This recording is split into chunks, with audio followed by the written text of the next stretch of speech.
Hello everyone. Today, let us learn the poem What He Said to His Heart, Arguing Against Further Ambition and Travel.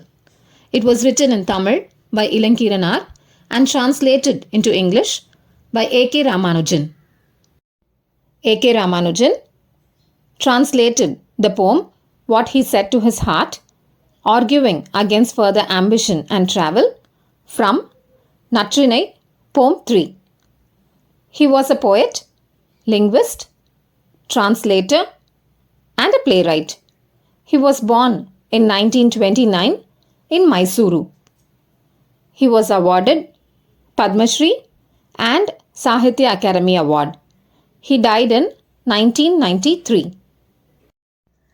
Natrinai is a classical Tamil poetic work in Sangam literature. It is the first collection of poems in Ettutogai, that is 8 anthologies. It has both Agam and Puram categories of poems. Agam deals with the concepts of love and Puram deals with the concept of war and public life. The poems were composed between 100 and 300 BC. Ilankiranar wrote during the Sangam period. He had contributed 18 songs to the collection of Sangam literature. He had written 9 songs for Agananuru, 1 for Kurunthokai and 6 for Natrinai. His songs for Kurunthokai is set in Kurunchi landscape.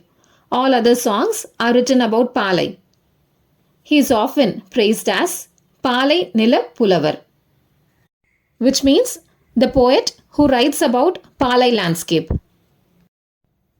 The poem What He Said was written by Ilankiranar in Tamil and translated into English by A.K. Ramanujan. It is set in Palai landscape, which belongs to the parched wasteland or desert region. The poem is in the form of self-contemplation of the hero. The hero talks to his heart. He argues with his heart against further ambition and travel. He had already been to far off place for good, to make money.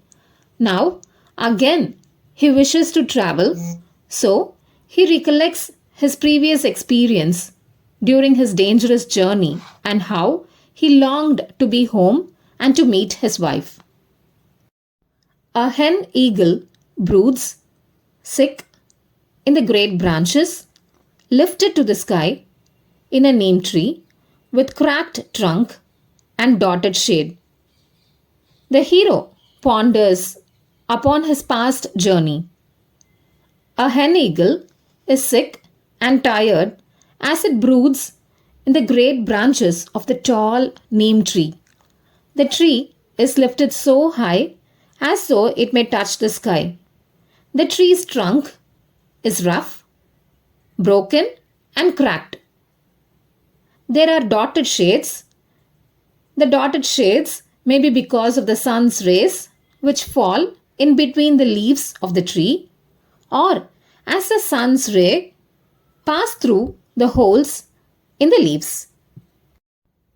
Where unschooled children scratch their squares on a rock, flat as a touchstone, and play marbles with gooseberries.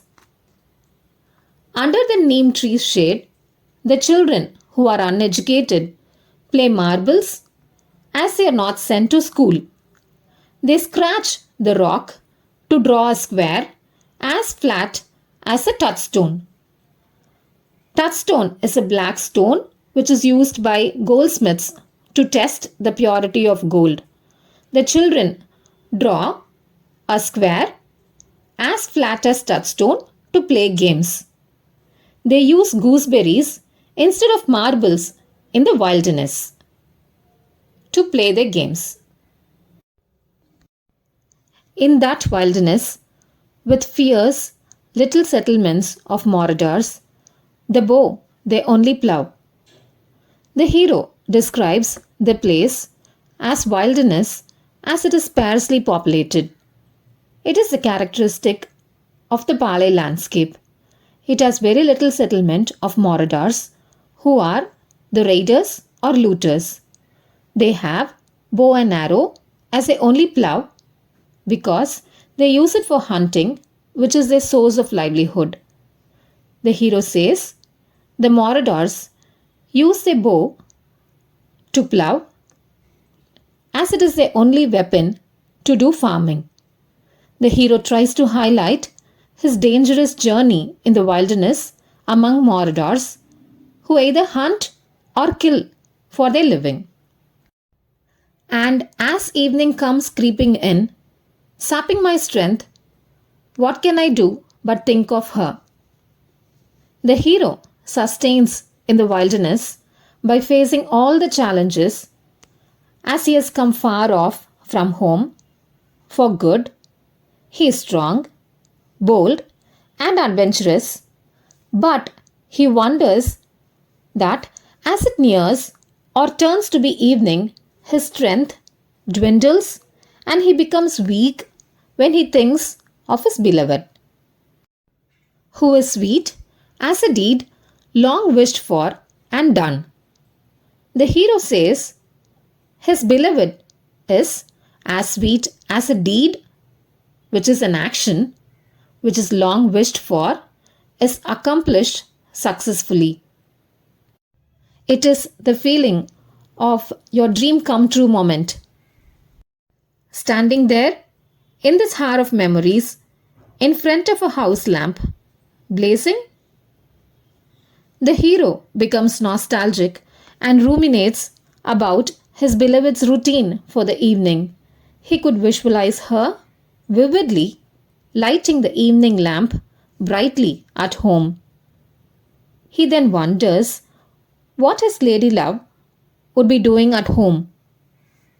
He knows for sure that she too would be standing immersed in the memories and thoughts of the hero in front of the evening house lamp which he has set blazing bright. It is not only the lamp which burns with its strong flames, but also the heroine's love for her hero. The poem is a vivid description of the hero's yearning to travel for good, but is also torn by his love for the lady. It highlights the dangers and problems on his way and also the pain of separation from his wife, which are the characteristics of Palai Thinai or landscape and the concept of agam.